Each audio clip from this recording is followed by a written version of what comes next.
Wir sind Jessie und Roberto und mit unserem Van Jimmy bereisen wir die Panamericana. Nach fast 6 Monaten ist es endlich soweit und wir müssen Kanada verlassen. Wir verabschieden uns mit einem Besuch des Okanagan-Tals und einem letzten Sonnenaufgang am See. Ehrlich gesagt sind wir schon etwas nervös, was den Grenzübertritt angeht, aber irgendwie muss es einfach klappen. Oder? Wir haben keinen Stempel bekommen. Hallo und willkommen zu einem neuen Video mit uns. Wir haben Vancouver Island in der Zwischenzeit schon bereits verlassen, sind ein Stückchen weitergefahren und befinden uns hier im Okanagan Valley. Dazu erzählen wir euch nachher noch ein bisschen mehr. Jetzt geht's für uns, wo sind wir hier genau? Im Myra Canyon. Genau, und diesen Canyon schauen wir uns jetzt an.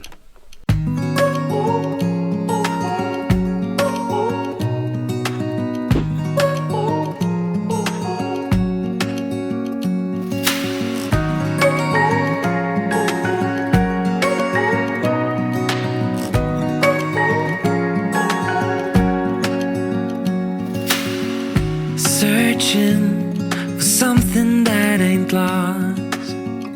Have we got it? Our lines crossed. We're wasting time. Dieser Trail führt entlang einer ehemaligen Eisenbahnstrecke, die Kettle Valley Railway. Und die Strecke führt durch einen Canyon und über 18 Brücken und durch 2 Tunnels. Also wir stellen es uns ziemlich spektakulär vor. Insgesamt ist aber dieser Teil 12 Kilometer, einen Weg und dasselbe wieder zurück. Darum machen wir nur einen Teil davon. Aber ich glaube, auch der wird richtig schön. I try to fix things that weren't broken.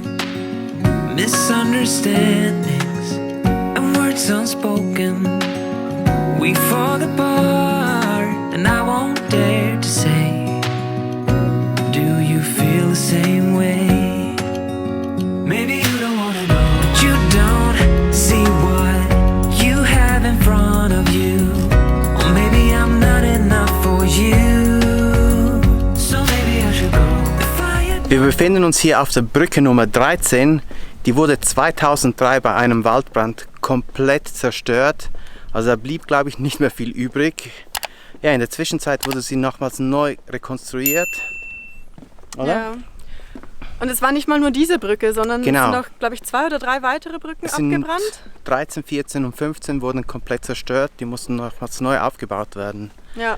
Ja, man Ja. sieht hier auch, was das Feuer so anrichten kann. Hearts, 'cause I don't wanna waste my time.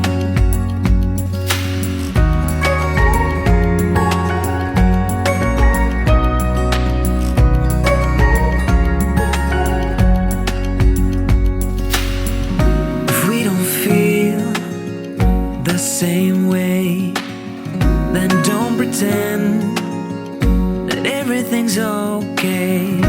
Don't string me along the way you. Wie so oft in Kanada haben wir schon wieder so freundliche Menschen getroffen. Es waren 2. Sie ist Kanadierin aus Squamish und er ist ursprünglich, glaube ich, aus Australien, habe ich verstanden. Ne? Und die bauen jetzt auch einen Van aus und wollen nach Europa nächstes Jahr. Mega cool. Ja, haben wir uns ein bisschen ausgetauscht und so. Es sind ja auch diese Begegnungen, die viel von der Reise ausmachen. Auf jeden Fall. Ja, Ja, mal schauen. Man Mal sieht sich sehen. immer zweimal im Leben. so ist es. You don't see what you have in front of you. Or maybe I'm not enough for you. So maybe I should go. If I had known from the start, this wouldn't have been. Wie schön das hier ist, wieder mit den Farben. Wir haben so gehofft, dass wir einen schönen Herbst erwischen und es ist auch richtig warm wieder mit der Sonne. Es ist richtig schön.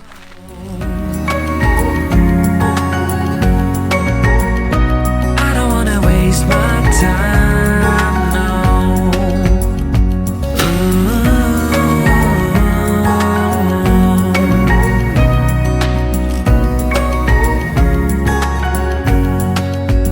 Maybe you don't wanna know. You don't see what you have in front of you. Or maybe I'm not enough for you. So maybe I should go. If I had known from the Es ist schon eine Ironie, wie hier Waldbrände so ein Problem sind, aber die Lokomotiven damals, das waren ja Dampflokomotiven und die waren selber auch Brandgefahr. Ja. Also auch an diesen Brücken sieht man immer wieder Ausbuchtungen, wo Fässer mit Wasser angebracht waren. damit, ja, falls die Brücke anfängt zu brennen, wegen der Lokomotive, man die löschen kann. Aber auch unglaublich, sich vorzustellen, wie hier überhaupt Züge fahren würden. Das Ja, es war damals, glaube ich, auch eine der Hauptrouten sogar. Ja. Also, naja. naja. You don't see what you have in front of you. Or maybe I'm not enough for you. So maybe I should go. If I had known from the start, this wouldn't have ended with broken hearts. 'Cause I don't wanna waste my time. Ist schon beeindruckend, all diese Brücken hier. Und am Ende haben wir sogar noch eine Stahlbrücke gesehen, die 1930 von Holz auf Stahl umgebaut wurde. Ja, wir laufen jetzt aber langsam zurück und ich würde sagen, wir sehen uns gleich im Van. So, da sind wir wieder. War ganz schön heiß gegen Ende. Ja. Und wir sind auch schon ready für unseren nächsten Programmpunkt. Ich habe mich auch schon umgezogen. Denn ja, wir fahren jetzt los und haben noch eine Sache vor heute.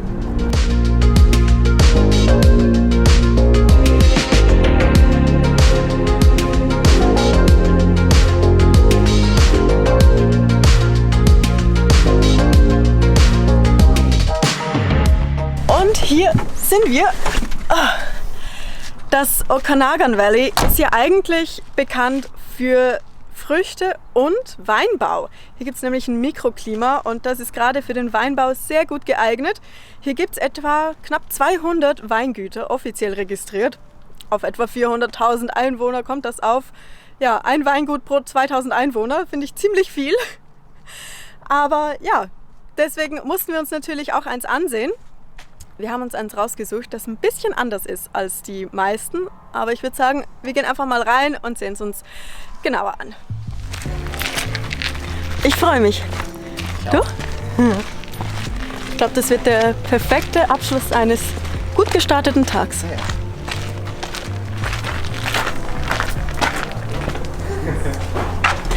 Hallo. Howdy, how are you doing?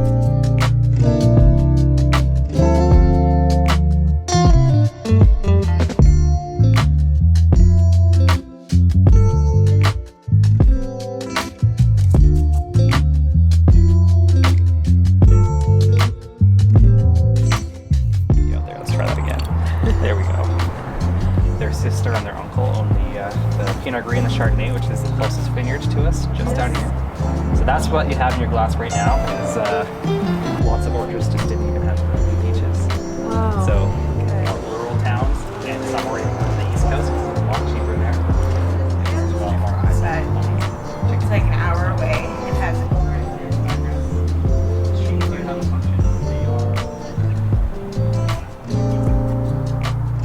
Yeah. Because you have the lake, it's like in Zurich, you have the Oh wait, let's I burn thought, like, Wir sind beim vierten Wein und es ist sogar eine österreichische Rebe. Es ist ein Rosé und wir probieren jetzt den Rest dieser einen Flasche. Der ist 2 Tage alt, oder? Der ist gerade mal 2 Tage alt, genau. Also 2 Tage offen. Und er bringt jetzt eine neue Flasche und wir vergleichen, wie der Unterschied ist. Denn ja, je länger der Wein offen steht, desto mehr gehen wohl diese fruchtigen Aromen, wie ich verstanden habe, entweichen dem Wein. Ja. Und jetzt testen wir mal, ob wir den Unterschied merken.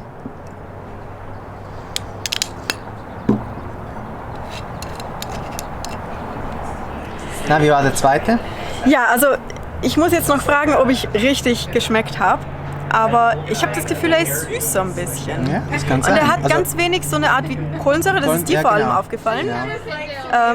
Das kommt halt davon, weil sie keine Sulfite dazu tun. Es ist ja eine Organic Winery, also biologisch, Bio. Ja, Bier. Und darum kann es sein, dass der Wein noch ein bisschen weiter fermentiert, wenn er in der Flasche abgefüllt wird. Aber ich finde beide gut. Ja. Ja, Also ich muss sagen, dass mir persönlich am besten der der Chardonnay. Chardonnay Der erste, und der dritte, der Pinot Grigio, am besten gefallen haben. Ja. Ja, diese Rose ist nicht so ganz mein Ding, aber ist nicht schlecht. Also, Ja, also ich muss sagen, Chardonnay und der zweite Pinot Grigio Ja. war mein Favorit. ja. Der zweite Wein, den wir probiert haben, das war auch ein Pinot Grigio, aber der war ein wilder. Ja, wild fermentiert. Ja. Also ich weiß nicht, wie man es richtig auf Deutsch sagt, aber so wurde es auf Englisch irgendwie gesagt. Und Ja. der war schon anders. Es Der war war die komplett- gleiche Rebe, Ja. aber hat einen ganz anderen Geschmack gehabt als der mit der kultivierten Hefe. Oder so. Oder kultivierte Pilze. Yeast auf Englisch. Ja. Es ist schwierig, das zu übersetzen alles. Ich hoffe, man versteht Aber sehr mich. spannend, also ja. Wir haben hier gerade gelernt, dass der Anbau vom Wein eigentlich relativ jung ist hier. Erst in den 60er, 70er Jahren wurde hier angefangen, Wein anzubauen. Und deswegen sind sie auch immer noch ein bisschen in der Experimentierphase und lernen, was hier eigentlich funktioniert und was nicht, was man machen kann. Und das, ja, irgendwie gefühlt ist das so ein bisschen anders als die traditionsreiche Weinproduktion in Europa. Ich glaube, vieles von dem, was hier gemacht wird, ist ein bisschen verpönt, aber es ist eigentlich auch schön, denn so passiert ja Innovation und man kann die Dinge weiterentwickeln. Und der Wein war lecker, also das spricht doch für sich.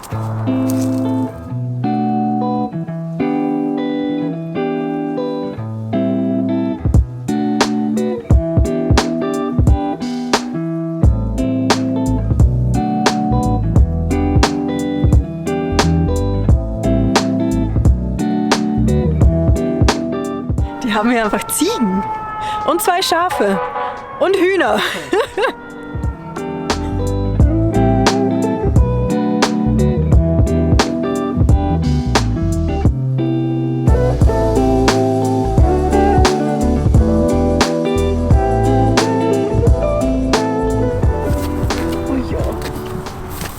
Dieses Weingut zeichnet sich ja auch durch biologischen Anbau und biologische Weine aus. Das heißt, sie verzichten auf Pestizide oder Herbizide und haben dafür die Tiere. Sogar die Hühner haben hier eine Funktion, denn sie picken gewisses Ungeziefer aus dem Boden heraus, das sonst die Trauben anfallen würde. Und die Schafe, naja, die mähen den Rasen und kümmern sich um Unkraut. Na ihr? Ja. Ich glaube, wir finden hier was.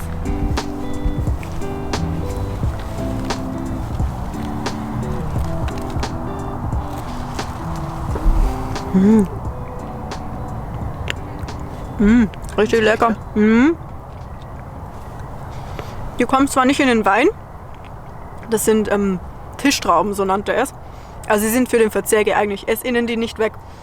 Aber auch die sind richtig lecker.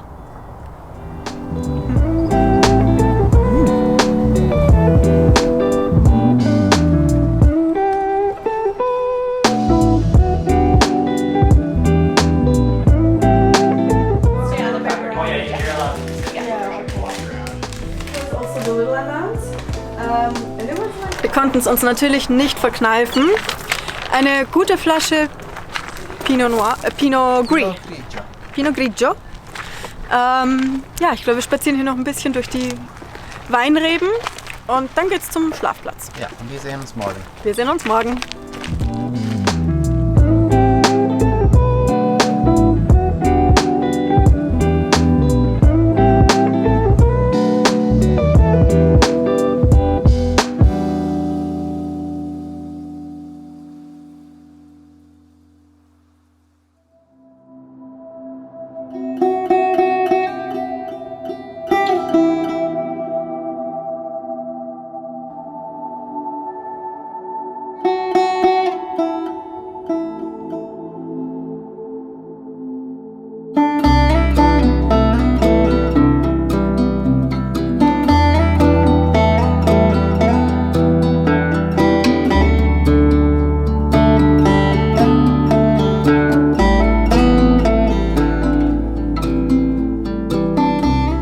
War das nicht ein wunderschöner Morgen hier?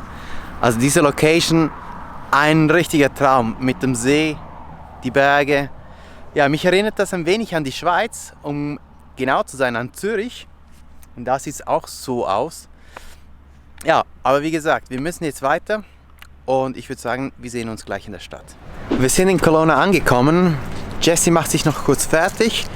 Ja, und dann schlendern wir einmal kurz durch die Stadt, denn die ist wirklich nicht so groß. Und dann geht's für uns auch wieder weiter.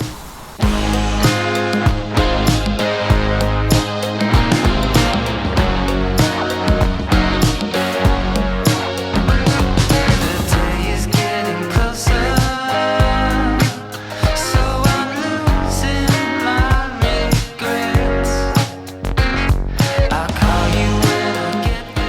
Und wieder mal starten wir natürlich nicht direkt im Ortskern, sondern an der Waterfront. Wir wollten uns auch den Hafen mal kurz ansehen. Und ja, Kelowna ist so ein bisschen der Hauptort dieser Region. Hier ist auch die ganze Infrastruktur gegeben. Aber was man hier auch sieht, ist eben, dass doch ziemlich viel Geld hier in der Gegend ist. Kelowna ist ja auch sehr beliebt bei den eher wohlhabenderen Leuten der Region. Man sieht auch schöne Häuser, große Yachten, also das sieht man hier alles auch.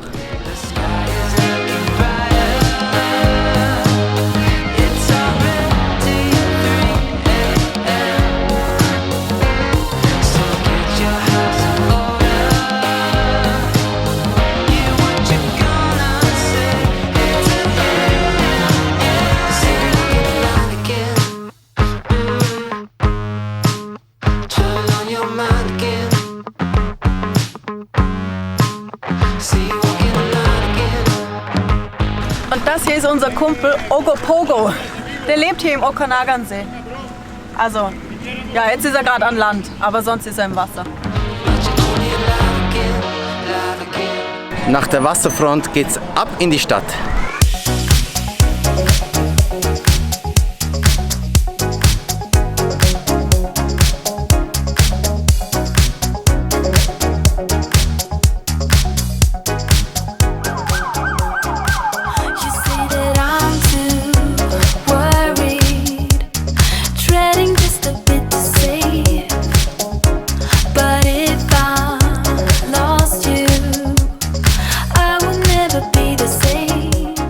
Neben dem Weinbau gibt es auch noch andere, die versuchen hier ihren Platz zu finden.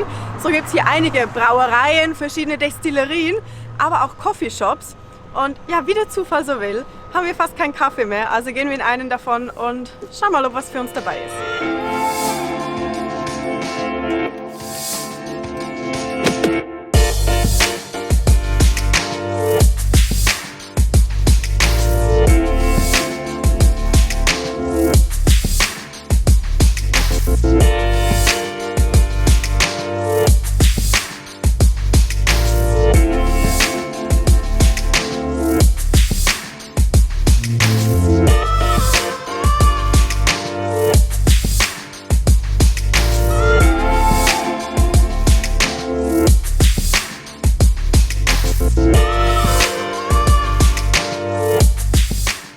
Ich finde ihn gut. Wir trinken ihn halt immer mit viel Milch. Der ist ein bisschen stärker hier, ne? Aber ich finde ihn gut. Der qualifiziert sich.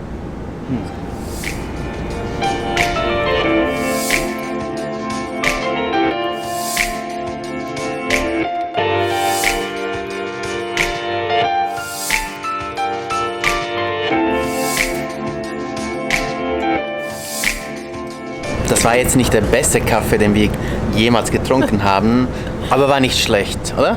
Ja, ich fürchte aber, er ist nicht mehrheitsfähig, um da jetzt ein Päckchen mitzunehmen. Nee, ich glaube auch nicht. Aber auf jeden Fall, ja, war eine angenehme Pause und auch ein angenehmer Abschied von Kelowna, denn es geht jetzt für uns weiter. Wir laufen jetzt zurück zum Van und machen ein bisschen Strecke heute, denn ja, wir müssen ja bald aus Kanada raus. Ja, unsere Zeit läuft ab. Ja. Und wir müssen da in den nächsten Tagen raus.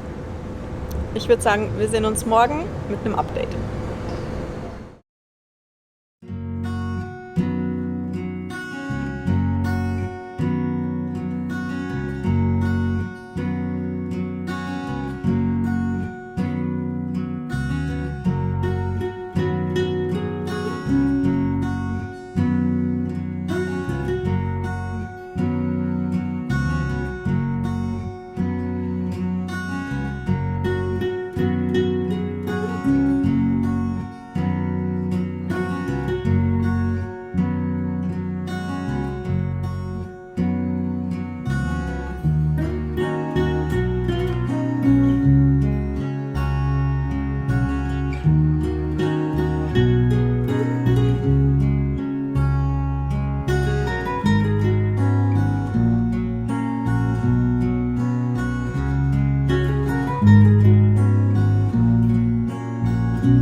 Guten Morgen. Morgen. Ein bedeutender Tag startet Heute ist unser letzter Tag in Kanada. Ja, die Zeit ist leider um. Und wir müssen Kanada verlassen. Ja, aber ich würde sagen, dafür haben wir nochmal den perfekten Platz gefunden, Ja. um unser Kapitel hier abzuschließen. Wir haben gestern Abend hier noch Feuer gemacht. Wir stehen ja direkt am See, hatten eine wundervolle Aussicht und heute früh der Sonnenaufgang. Also Ja, und es war richtig ruhig. Also man hört, gestern Abend haben wir ziemlich viele Grillen gehört. Heute Ja. Morgen waren die Enten hier. in der Nacht haben irgendwelche Tiere geschrien, da wussten wir zum Glück nicht, was das war. Aber es war wirklich, ja, es ist so schön. Ja. Wirklich der perfekte Abschluss. Würde ich auch sagen. Ja, und jetzt heißt es zusammenpacken und irgendwann mal los. Und an die Grenze. An die Grenze. Aber zuerst genießen wir hier noch ein bisschen die Sonnenstrahlen. Denn es ist doch ziemlich frisch geworden. Also man Ja. sieht es auch an den Bäumen. Der Herbst ist hier. Also, Ja. Und dementsprechend auch die Temperaturen. Ja, Aber ja, jetzt geht es ja richtig Richtung Süden. genau.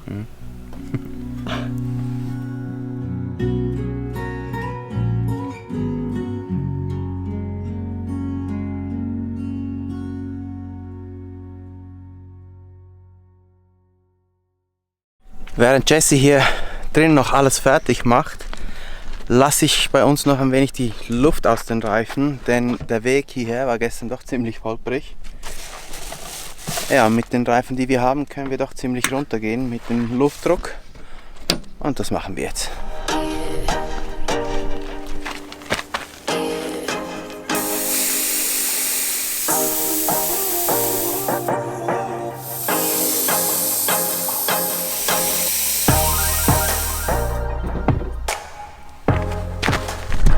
So, das war's. Dann wird die Fahrt ein bisschen angenehmer sein, hoffentlich.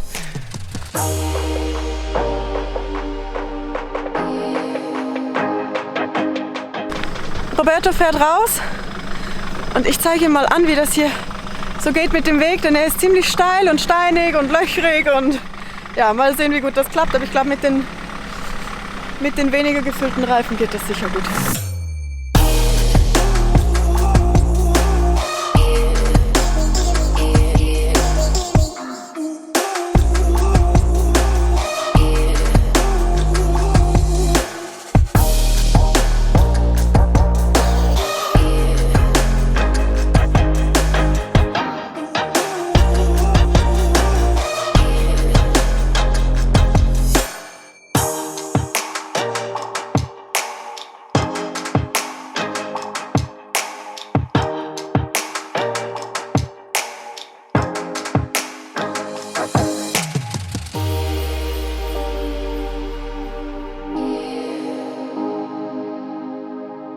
Es sind noch 10 10 Kilometer, das ist wirklich nicht mehr viel, bis zur Grenze. Und ja, wir haben unterwegs jetzt noch kurz einmal Halt gemacht, wir haben gefrühstückt und alles weggegessen, was wir noch an frischen Lebensmitteln hatten.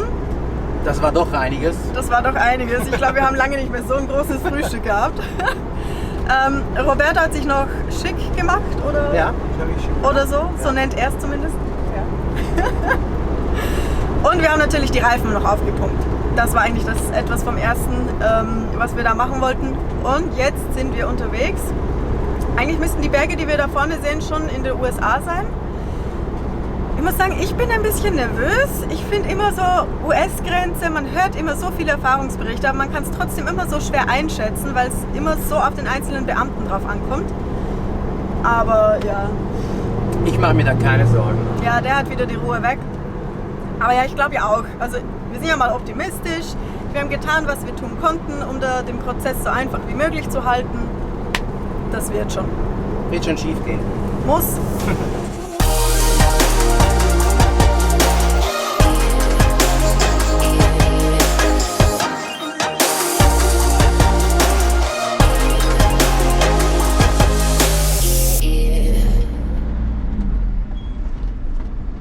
Hello, sir. Hi. We are driving all the way south. Vegetables? No, Do you have any raw chicken or eggs? no. Any alcohol or tobacco? We have a bottle of wine. And park on the left-hand side here and come into the office. Okay. Kurzes Zwischenupdate. Uns wurde gesagt, wir sollen hier parken und ins Office gehen. Uns wurden schon ein paar Fragen gestellt, was wir mitbringen und so und wie lange wir wo sein wollen. Ja, mal schauen. Ja, Wie immer, sehr spannend. wie immer sehr spannend und ja, mal sehen, wir melden uns wieder. Wir haben keinen Stempel bekommen, weil alles digital ist und wir haben nochmal 90 Tage. bekommen, ja. Also eigentlich lief es perfekt. Die einzige Frage für uns ist jetzt... Aha. Ja. Hä? Sind wir jetzt schon drin? Ja. Okay. Welcome to the US. Na gut. Das war wirklich erstaunlich einfach. Also Ja. Sie haben... Warte, ich muss mich anschnallen. Sie haben einmal gefragt, was wir halt mitführen. Alkohol, Fleisch, Eier, Milchprodukte. Nee, Milchprodukte haben Sie nicht gefragt. Und dann im Office drin haben wir ein paar Formalitäten geklärt und das war's dann auch schon. Jo. 90 Tage USA. Bis Januar dürfen wir bleiben. Ja. Wuhu.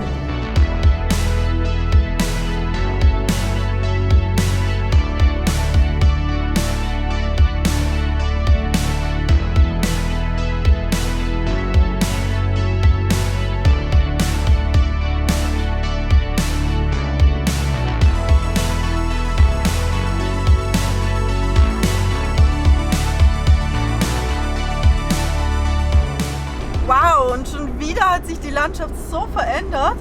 Da kommt man einfach einmal um die Kurve und da ist ein riesen Canyon. Also, You know, I feel just a little bit like I am hypnotized. I don't know what I should make of it. Read between the lines. If you got out of the backseat of this car with me, if I told you. Hier sind wir mitten in der Stadt. Gestern Abend sind wir doch ein ganzes Stück weiter gefahren, haben leider keinen anderen Platz gefunden und ja, wie gesagt, sind in der Stadt gelandet. Passiert halt ab und zu. Auf jeden Fall heute Morgen sind wir noch ein Stückchen weiter gefahren, sind zu Ikea gefahren, denn hier wollen wir noch ein bisschen arbeiten heute. Und ja, für diejenigen von euch, die Instagram haben, die wissen bereits, wo wir sind. Ob wir die Stadt besuchen werden oder nicht, entscheiden wir noch, denn man hat uns davon abgeraten, mit dem Van in die Stadt reinzufahren. Also mal schauen. Auf jeden Fall war es das für diese Woche. Wir hoffen, das Video hat euch gefallen. Und wenn dem so ist, hinterlasst doch einen Daumen nach oben. Und ja, wir sehen uns nächste Woche wieder. Bis dann.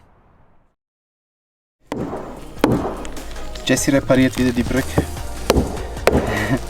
da kommen Nägel raus, das ist gefährlich. Wieder keinen Aufwand gescheut. Alles fürs Video. Abonnieren jetzt, ist gratis.